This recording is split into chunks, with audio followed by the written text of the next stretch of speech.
இந்த பூமி சுற்றிட்டு இருந்துச்சு. ஆண்டவர் படைச்சார், பூமியை படைச்சார். அப்புறம் சில பிரச்சனைகள் நடந்து, அந்த பிரச்சனைலாம் அப்புறமா நான் சொல்கிறேன். ஆகி பூமி என்னாச்சு, ரொம்ப அழகாக படைச்சார். அப்போ அவர் ஆண்டவர் ஒன்று படைக்கிறாரு, கடவுள் ஒன்று படைக்கிறாருன்னா, இப்போ நம்ம செடியெல்லாம் பார்க்குறோம், எவ்வளோ அழகாக இருக்குது இல்லையா? அப்போ ஆண்டவர் படைச்சாருன்னா எவ்வளோ அழகாக இருக்கும், ரொம்ப அழகாக படைச்சார் பூமியை. ஆனால் அதுக்கப்புறம் பிசாசுன்னு ஒருத்தன் வந்து எல்லாத்தையும் நாசம் பண்ணிட்டான். அழகாக பூக்கிற செடியை நாசம் பண்ணிட்டான், நல்லா இருக்கிற மிருகங்களை நாசம் பண்ணிட்டான், எல்லாத்தையும் நாசம் பண்ணி அப்புறம் என்னாச்சு, பூமி ஃபுல்லாக தண்ணிக்குள்ளே போயிடுச்சு. ஜலம்னு சொல்லி ஜலம் வந்து நிரப்பிடுச்சு, தண்ணினால் மூடிடுச்சு. ஃபுல் பூமியே தண்ணினால் மூடி அப்படியே தண்ணிக்குள்ளே இருந்துச்சு பூமி. அப்புறம் என்ன பண்ணார் ஆண்டவர், இது சரிப்பட்டு வராது, நான் எவ்வளோ அழகாக செஞ்சேன் அப்படின்னு சொல்லிட்டு மறுபடியும் அவரோட பரிசுத்த ஆவியானவர்னு ஒருத்தர் இருக்கார். யார் இருக்குது? பரிசுத்த ஆவியானவர். ஆவி, கடவுள் வந்து ஏதோ ஒரு சில வடிவத்தில் இல்லை, அவர் வந்து ஆவியின் ரூபத்தில் இருக்கார். கண்ணுக்கு தெரியாது, காற்று எப்படி கண்ணுக்கு தெரியல, அந்த மாதிரி அவர் ஆவியின் ரூபமாக இருக்கார். அவர் என்ன பண்ணார், அவர் அப்படியே இந்த தண்ணி மேலே அப்படியே அசைவாட ஆரம்பித்தார். அசைவாட ஆரம்பித்த உடனே எல்லாம் புதுசாக ஆண்டவர் என்ன பண்ண சொல்லிட்டாரு, திருப்பி ஒன்னேன்னு எல்லாத்தையும் பூமியை சரி பண்ணுறாரு. சூரியனை வைக்கிறாரு, சந்திரனை வைக்கிறாரு, மிருக ஜீவனங்களை வைக்கிறாரு, செடி கொடி மரங்கள்லாம் வைக்கிறாரு. எல்லாத்தையும் படைச்சிட்டு கடைசியாக என்ன பண்ணுறாரு, ஆதாம்னு சொல்லிட்டு ஒரு மனுஷனை மண்ணிலேருந்து கையால் செய்கிறாரு. மற்றவங்களெல்லாம் எப்படி படைச்சாரு, வெளிச்சம் உண்டாக கடவுது. ஆதியாகமம் 1 வசனத்தை வாசிச்சிங்கன்னா, 2வது வசனம் வாசிச்சிங்கன்னா, 3வது வசனம் ஒரே இருட்டாக இருந்துச்சு பூமி. ஃபஸ்ட்டு ஸ்டார்டிங்கில் எப்படி இருந்துச்சுன்னா இருட்டாக இருந்தது. ஏன்னா பிசாசு எல்லாத்தையும் கெடுத்து போட்டுட்டான், இருட்டாக இருந்துச்சு. அப்புறம் தேவன் வெளிச்சம் உண்டாக கடவுது என்று சொன்னார். அவர் வந்து வாயால சொல்றாரு. நம்ம வாயால சொன்னதான் நடக்குமா? ஒரு குழந்தை ஆகட்டும் அப்படின்னு சொன்னா ஆகுமா? ஆகாது. ஆனா அவருக்கு வல்லமை இருக்கு. அப்போ எல்லாமே 6 நாள்ல படைக்கிறாரு. சூரியன், சந்திரன், செடி கொடி மரம், பறக்கிற பறவைகள், மீன், மிருகங்கள் எல்லாத்தையும் எத்தனை நாள்ல படைக்கிறாரு? 6 நாள்ல படைக்கிறாரு. 6வது நாள் சாயந்தரத்துல என்ன பண்றாரு, இது எல்லாத்துக்கும் ஒரு தலைவன் வேணும் இல்லை, இல்லைன்னா காட்டு மேனிக்கு வளரும். ஒரு ஆள், ஒரு செடி வளர்ந்தா அதை வெட்டி கொடுத்துக்கு ஒரு ஆள் வேணும் அப்படின்னு சொல்லிட்டு என்ன பண்ணுறாரு, ஆண்டவர் வந்து ஒரு மனுஷன் ஒருத்தரை படைக்கிறாரு. மனுஷன் எப்படி படைக்கிறாருன்னா, அவரோட சாயல் அப்படின்னா அவரை மாதிரியே. இப்போ நம்ம வந்து நம்ம வேற யாரையும் பார்த்தது இல்லைல்ல. நம்ம ஒரு ஆளை ரெடி பண்ணோன்னா எப்படி பண்ணுவோம், ஒரு பொம்மை செய்யணும்னா எப்படி செய்வோம், நம்ம மூக்கு மாதிரி நம்ம அப்படி பண்ணுவோம் இல்லையா? அந்த மாதிரி ஆண்டவர் என்ன பண்ணாரு,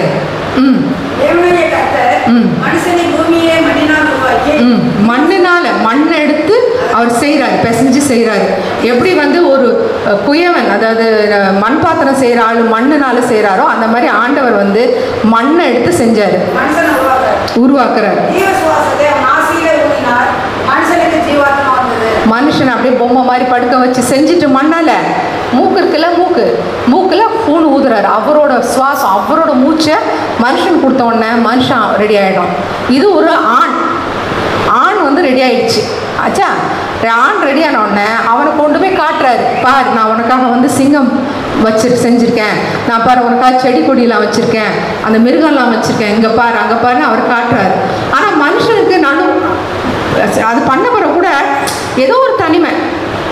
எப்படி நான் நிசிங்கம் என்னதான் நம்ம நாய்க்குட்டி வளர்த்தாலும் நாய்க்குட்டிகிட்ட பேசிட்டு இருக்க முடியுமா? நம்மளுக்குன்னு ஒரு ஆள் வேணும்ல, ஒரு இன்னொரு ஆள்கிட்ட பேசினா தானே நம்ம மனசு பாரம்லாம் குறையும். அப்போது அந்த மாதிரி இருக்குன்னா ஆண்டவர் பார்க்குறாரு, இல்லை இங்கே இருக்கிறதெல்லாம் அவனுக்கு சரியில்லைன்னு சொல்லிட்டு திருப்பி அவனை தூங்க வச்சுட்டு அவரோட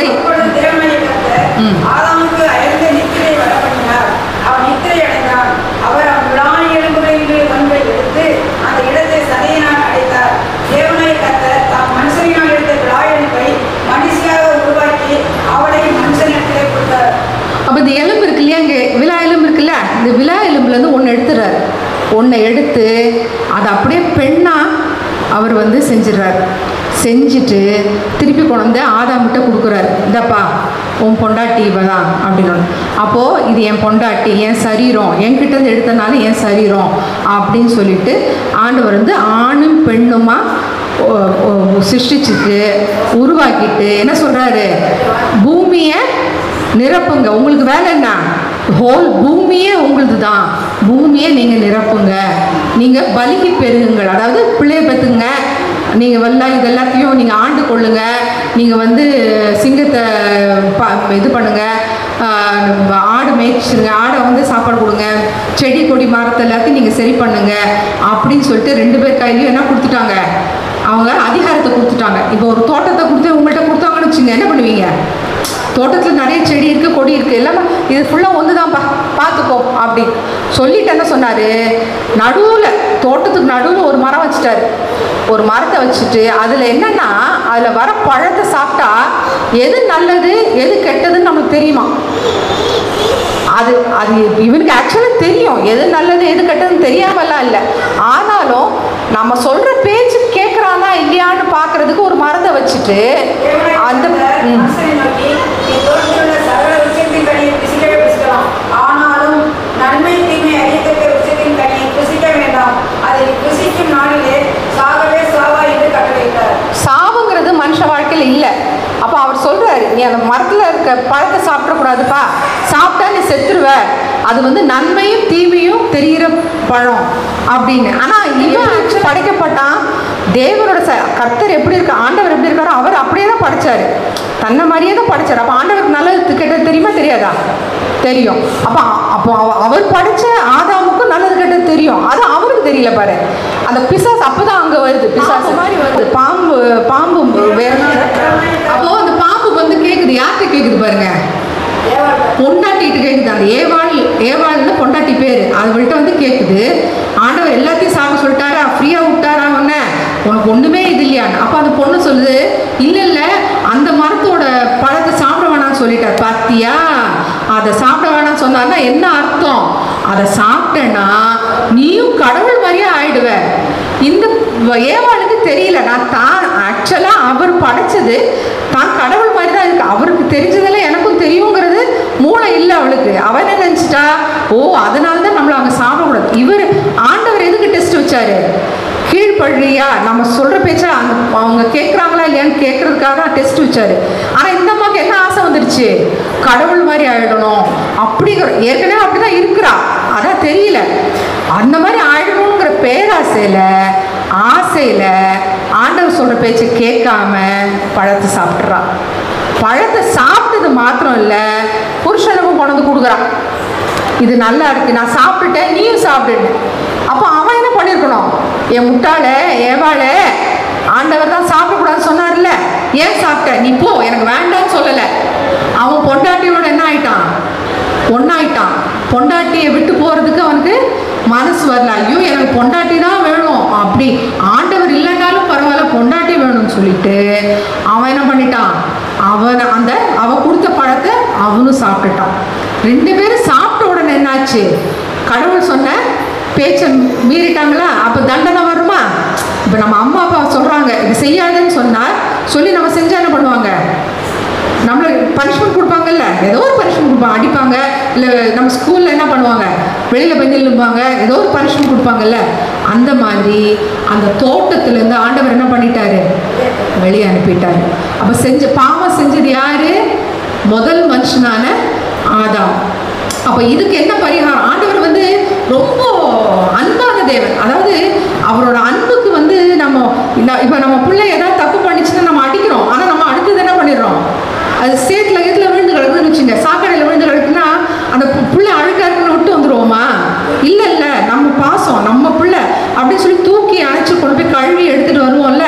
அந்த மாதிரி இப்போ ஆதாமும் ஏவாளும் அழுக்காயிட்டாங்க, பாவம் வந்துருச்சு அவங்களுக்குள்ள.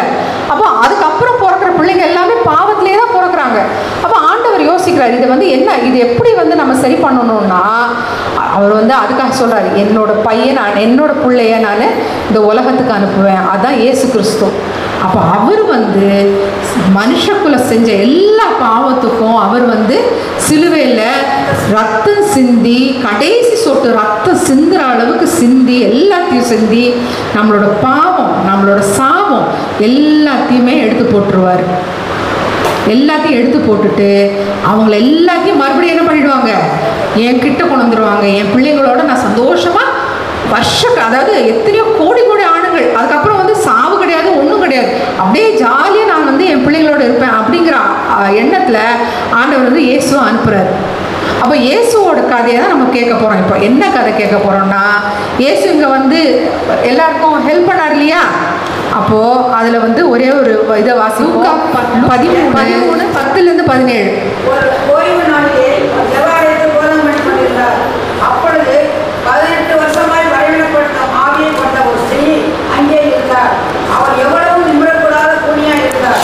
இயேசு அவளை கண்டு தமிழத்திலே அழைத்து, ஸ்திரீயே, உன் பலவீனத்திற்கு நீ விடுதலாக்கப்பட்டாய் என்று சொல்லி அவள் மேல் தன் கைகளை வைத்தார். உடனே அவள் நிமிர்ந்து தேவனை மையப்படுத்தினார். இப்போ இயேசு கிறிஸ்து வந்து இந்த 3 வருஷம் தான் இங்கே அவர் வந்து நல்லது செஞ்சார். 33 வருஷம் தான் இயேசு கிறிஸ்து உயிரோடு இருந்தது. 33.5 வருஷம். 33 வருஷம்னா வாலிப வயசு, அவ்வளோதான். கல்யாணம் பண்ணிக்கலாம், ஒன்றும் பண்ணிக்கலாம், எதுவும் இல்லை. 30 வயசு வரைக்கும் அப்பா அம்மாவுக்கு கீழே இருந்து அவங்க அப்பா அம்மாவுக்கு என்னென்ன சேவை செய்யணுமோ செஞ்சார். மீதி இருக்க 3.5 வருஷம் வெளியில் போய் இந்த மாதிரி உடம்பு சரியில்லாதவங்களை உடம்பு சரியாக்குனாரு, பிரச்சனையில் இருக்கவங்களுக்கு பிரச்சனை சரி பண்ணார், இந்த பிசாசு கட்டில் இருக்கவங்களுக்கு பிசாசு எல்லாம் ஓட்டினாரு. ஆண்டி ஜெபம் பண்ணாங்க இல்லையா, அந்த மாதிரி தலையில் கை வச்சா உழுந்து தொப்பு தொப்புன்னு அந்த மாதிரி அப்படி பண்ணிட்டு இருந்தார் ஆண்டவர். அவர் என்ன பண்ணுறாரு, ஒரு சர்ச்சுக்கு போகிறாரு. அவர் அங்கே அந்த காலத்தில் இருந்த சர்ச்சுக்கு போயிட்டு அங்கே என்ன இருந்துச்சா, 18 வருஷமாய் பலவீனப்படுத்தும் ஆவியை கொண்ட ஒரு ஸ்திரீனா லேடி, பலவீனப்படுத்தும் ஆவி, அதுதான் அது ஒரு ஸ்பிரிட், அது ஒரு பிசாசு. என்ன பிசாசு அது? பலவீனப்படுத்துது. பலவீனம்னா என்ன? உடம்ப வியாதிக்குள்ளே கொண்டு வர ஒரு பிசாசு. அந்த பிசாசு எத்தனை வருஷம் பிடிச்சிருக்காங்க? 18 வருஷமா ஒரு அம்மாவை உடம்பு வலி, கை வலி, கால் வலின்னு சொல்லிட்டு அவங்க எப்படி இருந்தாங்களாம், கூனி குறுகி இருந்தாங்களாம். நிமிர கூட முடியலையாம். கூனிகளை பார்த்துருக்கீங்களா? முதுகு வளைஞ்சு இப்படி இருப்பாங்க. அப்படி எத்தனை வருஷம்?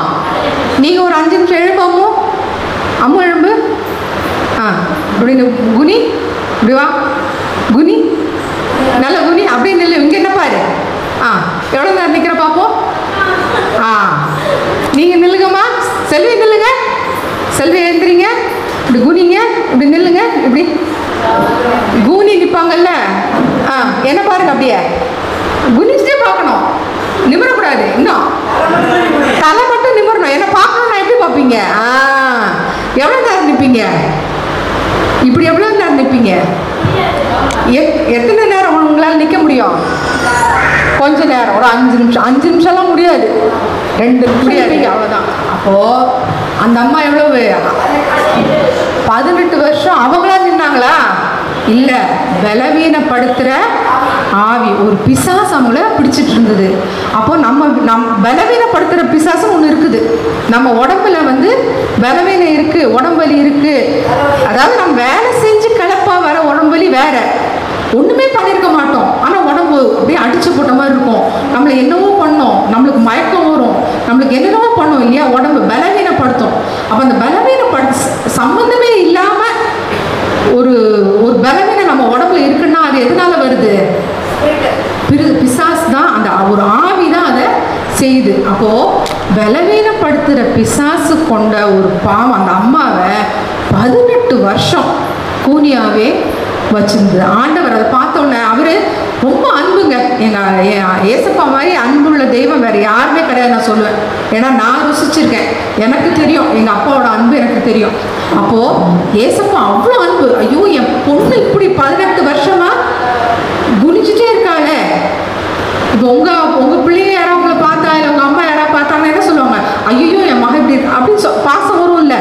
அப்போ நம்மளை படைச்ச தேவன் அவர் சொல்ல, ஐயோ இவர் என்ன இப்படி ஆயிட்டா, 18 வருஷம் இப்படி இருக்காளே, இப்படி இருக்கக்கூடாதுன்னு சொல்லிட்டு அவர் என்ன பண்ணுறாரு, பார்த்தீங்கன்னா இயேசு அவளை கண்டு அவரை பார்க்குறாரு, தம்மிடத்தில் அழைத்து வாமா கிட்ட அப்படின்னு சொல்கிறாரு. ஸ்திரீயே, மகளே, ஸ்திரீன்னா பொண்ணை கூப்பிடுறது, உன் பலவீனத்திலிருந்து விடுதலை ஆக்கப்பட்டாய். உன்னோட பலவீனத்திலிருந்து என்னாச்சு? இன்னைக்கு விடுதலை. விடுதலைன்னா என்ன? ஃப்ரீ, முடிஞ்சு போச்சு. இன்னிலேருந்து உனக்கு அந்த பலவீனம் இருக்க, நீ குனிய வேண்டிய அவசியம் இல்லை, நீ நிமிர்ந்துடலாம். அந்த பிசாசை நான் என்ன பண்ணுறேன் இன்னைக்கு? அப்போ பிசாசு துரத்தக்கூடிய அதிகாரம் யார்கிட்ட இருக்கு?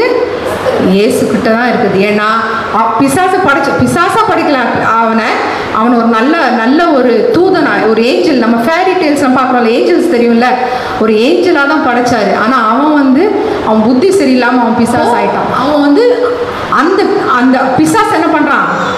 அவங்ககிட்ட என் பொண்ணே வான்னு சொல்லும் போது என்ன ஆயிடுச்சு? பிசாசு ஓடிட்டான். இயேசுக்கிட்ட நீங்கள் வரவங்கள அந்த அம்மா தம்மிடம் அழைத்துன்னு, அதாவது கூப்பிடாது வான்னு. அப்போ இயேசுக்கிட்ட வரும்போது பிசாசுக்கு தெரிஞ்சு போச்சு, ஐயோ நம்ம இங்கே இருக்க முடியாதுன்னு சொல்லிட்டு ஓடிட்டான். அவன் ஓடின உடனே அவர் என்ன சொல்கிறாரு? உன்னோட பலவீனத்துலேருந்து நீ இன்னைக்கு விடுதலை ஆயிட்ட, நீ ஃப்ரீ ஆயிட்ட அப்படின்னு சொன்னோன்னா அந்த அம்மா என்ன ஆயிட்டாங்களாம்? ஏச்சி நின்றுட்டாங்களாம். அவள் மேல் தமது கைகளை வைத்தாள். கையை வச்சாராம். உடனே அவள் நிமிர்ந்து தேவனை மகிமைப்படுத்தினார். என்னாச்சு? 10 நாள் கழிச்சா சரியாயிட்டு சரி அப்படின்னு சொல்லிட்டு அப்படியே போயிட்டு ஒரு 10 நாள் கழிச்ச பிறகு மெதுவாக நிமிர்ந்தாளா? 18 வருஷம் குனிஞ்சிருந்த ஆள் நிமிரணும்னா எவ்வளோ நாள் ஆகும்? கொஞ்சம் நேரம் ஆகும் இல்லையா? அப்படி இல்லையா? அது என்ன போட்டிருக்கு?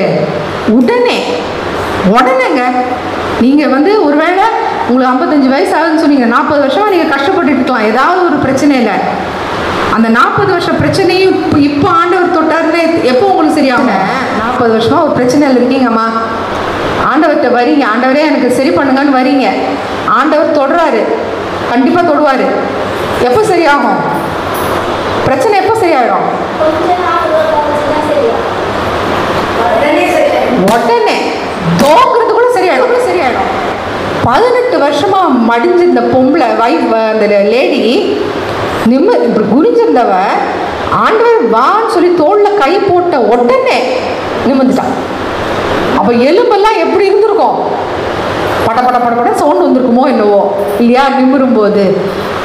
ஆனால் ஆண்டவர் என்ன பண்ணுறாரு? இம்மீடியட். அப்போது இப்போ நம்ம என்ன ஜெபம் பண்ண போகிறோம்? எல்லாருமே எழுந்து நிற்க போகிறோம், ஒரு ஜெபம் பண்ண போகிறோம். ஆண்டியும் நானும் ஒரு ரவுண்டு வர போகிறோம், உங்களுக்காக கை வச்சு ஜெபம் பண்ண போகிறோம். என்ன ஜெபம் இன்னைக்கு? பலவீனம் யாருக்கு என்ன வலியாக இருந்தாலும் பரவாயில்ல, உடம்பு வலியாக இருக்கட்டும், தலை வலியாக இருக்கட்டும், வேறு ஏதாவது பிரச்சனையாக இருக்கட்டும், பெரிய பிரச்சனையாக இருக்கட்டும், சின்ன பிரச்சனையாக இருக்கட்டும், அதை பற்றி கவலை இல்லை. ஆனால் அந்த பலவீனப்படுத்துகிற பிசாசு இன்னைக்கு இருக்கக்கூடாது. எங்கே இருக்கக்கூடாது? நீங்கள் உங்ககிட்ட இருக்கக்கூடாது. உங்களுக்கு கால் வலி வருதா, கை வலி வருதா, என்ன வலி வருது, கழுத்து வலி வருதா, எல்லா வலியும் இப்போ என்ன ஆகிடும்? எப்போ போகும்? உடனே நீங்கள் என்ன சொல்லணும்னா, எசப்பா என்ன சுகமாக்குங்க, வேற ஒன்றும் நீங்கள் சொல்ல வேண்டாம், நாங்கள் உங்களை நம்பி வந்திருக்கோம், என்ன சுகமாக்குங்க, வேற எதுவுமே நீங்கள் பேச வேண்டாம். கண்ணை மூடுங்க, நீங்கள் உங்களுக்குள்ளே நீங்கள் பேசுங்க. உங்களுக்கிட்ட எசப்பா அப்படின்னு சொல்லி பேசுங்க. ஆண்டியும் நாங்களும் வரோம், ஜெபம் பண்ணுறோம். உங்கள் ஆண்டவர் கண்டிப்பாக உங்களை